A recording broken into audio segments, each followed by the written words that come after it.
வணக்கம் நண்பர்களே, விஜய் பிரேக் பேசுகிறேன். எத்தனையோ மனிதர்கள் கடந்த 20 வருஷத்தில் கார்பரேட்டில் நிறைய மனிதர்களை சந்திச்சிருக்கேன். ஹெச்என்ஐன்னு சொல்லப்படுற ஹை நெட்வொர்த் இண்டிவிஜுவல்ஸ். அது தொழில் நிமித்தமாக சந்திக்கும் போது அவங்கள்ட்ட இருந்து கற்றுக்கிட்ட விஷயங்கள் நிறைய.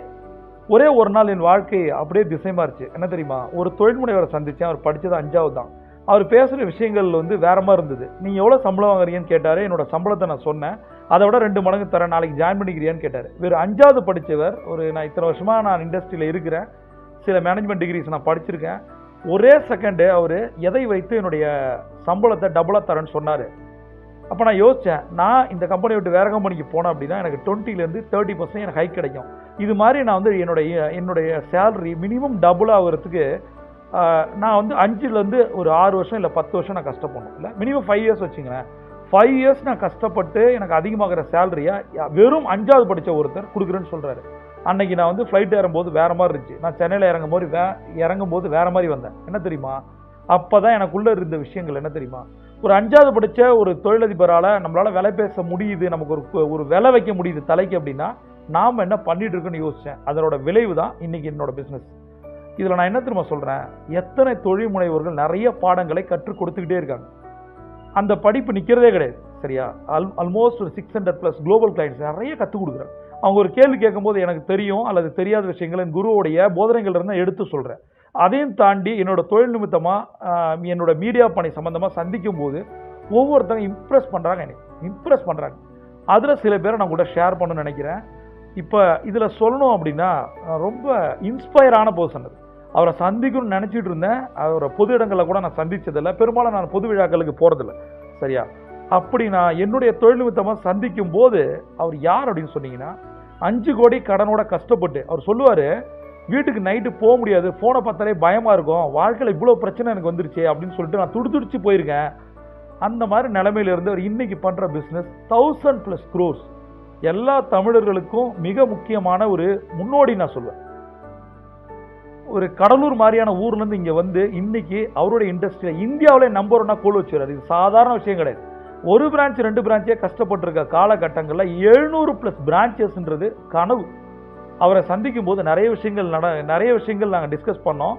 அப்போ அதில் ஒரு இன்ஸ்பயரான விஷயத்தை நான் சொல்கிறேன் பாருங்கள். எடுத்தவொடனே இதெல்லாம் கேமராவில் வந்திருக்காது, நான் ஆஃப் த ரெக்கார்ட்ஸ் பேசுகிறேன். அவர்கிட்ட நான் சொன்னேன், சார் உங்களை ரொம்ப நாளாக சந்திக்கணும்னு நினச்சேன், எனக்கு உங்களை சந்திச்சது ரொம்ப பெருமை அப்படின்னு சொன்னேன். அப்போ அவர் சொன்னார், சார் யாரை பார்த்தாலும் பெருமைப்படவும் கூடாது, இகழ்ச்சியாகவும் பார்க்கக்கூடாது, அவனை பெரியாளாகவும் பார்க்கக்கூடாது, சாதாரணமாக பார்க்கக்கூடாது, இதை தான் கணியன் பூங்குடனார் சொல்லியிருக்காரு அப்படின்னாரு. அதை சொல்லும்போது சார் இதெல்லாம் நீங்கள் சொல்லுவோம் இன்னும் இன்ஸ்பயர் ஆகிறேன் அப்படின்னு நான் சொன்னேன். அவருக்கு என்ன சொல்கிறதே தெரியல. பட் எதுக்கு நான் சொல்கிறேன்னா, ஒரு மனிதன் வியந்து பார்த்த மனிதனோட ஒரு 2 hours இருக்கும்போது அந்த கண்டென்ட்டை நாங்கள் கொடுத்துருக்கோம். முதல்ல உங்களுக்கு எல்லாருக்கும் நான் ஒன்று சொல்கிறேன். என்ன தெரியுமா? 3 தலைமுறைக்கு முன்னோடி as well as முன்னோடி நம்ம வணிக தமிழர்கள் நாங்கள் கோலோச்சுனாங்க. நாங்கள் சரியா? நாம இல்லை திரைக்கடல் ஓடி திரவியம் தேடணும். 7500 சதுர கிலோமீட்டர் நம்ம போயிருக்கோம், மைல்ஸ் போயிருக்கோம். சுற்றிலும் நம்மளோட வணிகம் இருந்தது. நம்ம ஆப்பிரிக்க கண்டங்களுக்கு பண்ணியிருக்கோம், யூரோப் எல்லாமே பண்ணியிருக்கோம். நம்மளுடைய பவர் நமக்கு தெரியாது. சரியா? கடற்படை உலகத்தின் முதல் பெரிய கப்பற்படையை வச்சிருந்தவர் ராஜராஜ சோழன். ரைட்? அப்போ அதை நான் வணிகமாக பார்க்குறேன். நான் எதுக்கு நான் பேக் போகிறேன்னா, பழம்பெருமை பேசி வீணாகலை, உனக்கு அந்த கட்ஸ் இருக்குது, ஆனால் இப்போ நீ என்ன பண்ணுறேன்னு கேட்குறேன். கடந்த 10 வருஷமாக நானும் பார்த்துட்டு இருக்கேன், இண்டஸ்ட்ரியில் ஒரு பெரிய ஸ்டார்ட் அப் கூட தமிழ்நாட்டிலேருந்து போய் ஜொலிக்கவே இல்லை. அந்த கவலையும் வருத்தம் பயம் எனக்கு இருக்குது. சரியா? இதை போக்குவதற்கு நான் ஒரு விஷயம் பண்ணுறேன். என்ன தெரியுமா? 1000+ வீடியோக்களில் தொழில் முனைவர்களாக மாறுங்க. 4வது தலைமுறை யாருக்கிட்டையும் போய் கை கட்டி நின்று கூலி வேலை கேட்குற தலைமுறை இருக்கக்கூடாதுன்னு நான் சொல்கிறேன். ஐடி இண்டஸ்ட்ரி இன்னைக்கு பெரிய கம்பெனிஸில் நம்ம இருந்தோம். இதுதான் சரியான சமயம். கொரோனாவுக்கு பிறகு நீங்கள் தொழில் ஆரம்பிங்க. இதை தொழில் ஆரம்பிக்கும் போது என்ன தொழில் ஆரம்பிக்கிறது தெரியல, ஆரம்பித்தா ரிஸ்க் என்ன பண்ணலாம், இதற்கான பல கேள்விகளுக்கு பதில் அந்த தொழில் முனைவோர் எனக்கு கொடுத்தாரு. அமேசிங். அவரை பற்றி நான் சொல்கிறேன். கடலூரிலிருந்து இன்னைக்கு 1000 கோடி -5 கோடியிலேருந்து 1000 கோடி த ஒன் அண்ட் ஒன்லி. சிகே ஃபேமிலினாலே ஒரு மாதிரி உங்களுக்கு தெரியும் இல்லை? Kevin care family. அந்த ஃபேமிலி, அந்த சிகே ஃபேமிலியிலேருந்து ஒருத்தர் நேச்சுரல் சலூனுடைய ஓனர், ஃபவுண்டர். இன்றைக்கி அவரை தான் நான் சந்தித்தேன். அந்த லிங்க் இருக்குது. முதல்ல நீங்கள் என்ன பண்ணணும், எல்லா தொழில் முனைவர்களும் சரி, வேலை செய்கிறவங்களும் சரி, எப்போ வேணால் பெரிய ஆள் ஆக முடியும். ஒரு நோட்டோ டைரியை எடுத்துக்கிட்டு அவர் என்னென்ன விஷயங்கள் சொல்கிறாரோ வரிசையாக பாயிண்ட் அவுட் பண்ணுங்க. ஏன்னா அவ்வளோ விஷயங்கள் இருக்குது. அவ்வளோ பெரிய மனிதரை ஜஸ்ட் லைக் தான் நம்ம மீட் பண்ணிட முடியாது. அந்த கருத்துக்கள்லாம் எடுத்துங்க. உங்களோட கேள்விகள் என்ன இருக்கோ அதை கமெண்ட்டில் கேளுங்க. அடுத்த செஷனில் சார் வந்து இது லைவாக உங்களுக்கு ஆன்சர் பண்ணுவார். அதனால் டஃப்பான கேள்வி கேளுங்க. அவர் வந்து என்ன மாதிரி சாதாரணமான மனிதர் கிடையாது, மிகப்பெரிய மனிதர். அவருடைய நாலேஜ் பேசுது, அவரோட ஆளுமை ஆற்றல் பேசுது.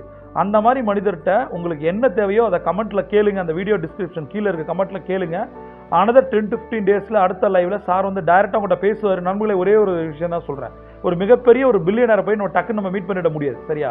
அதற்கான வாய்ப்பு கிடைக்கும் போது நீங்கள் பயன்படுத்தணும். அதற்கு அவர் என்ன சொல்கிறாரு, அவர் எப்படி ஸ்ட்ரகிள் இருந்து ஜெயிச்சாரு அப்படின்றத நீங்கள் தெரிஞ்சுங்க. ஹெட்செட் போட்டு கேளுங்க, அதை நோட்ஸ் எடுங்க, உங்களோட கேள்விகளை கமெண்ட்டில் போடுங்க. கீழே ஒரு டிஸ்கிரிப்ஷன் லிங்க் கொடுத்துருக்கேன், அதில் கமெண்ட்டில் கேளுங்க. நண்பர்களே, இது ஒரு வாய்ப்பை பயன்படுத்திங்க. பிரபஞ்சம் போட்டி தர காத்திருக்கு. நீங்கள் ஒரு champion. See you on top.